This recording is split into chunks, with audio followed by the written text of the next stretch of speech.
I'm Terry Brewer, and I'm proud and humbled to serve as the honorary chairman for SEMI's inaugural event, SEMIEXPO Heartland, happening in Indianapolis on April 1st and 2nd.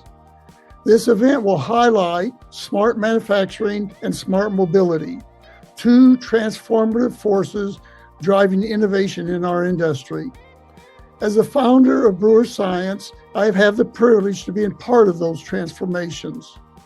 SEMIEXPO Heartland is packed with amazing highlights.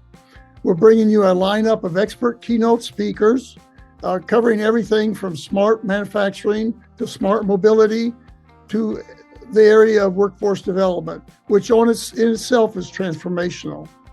But that's not all. As with all SEMI events, there's plenty of opportunity to network with friends, new collaborators. Additionally, we're offering something truly special, the Indy 500 experience on the expo floor, featuring advanced Delora simulators that you can actually use and an impressive, real Andretti Indy cars to view. To have the opportunity to see a couple of Indy cars in person is going to be a real exciting opportunity. So spring is coming, which makes it a great time to visit SEMIEXPO Heartland to be refreshed, renewed, and discover new opportunities and new ideas. Don't miss out, and we hope to see you there soon.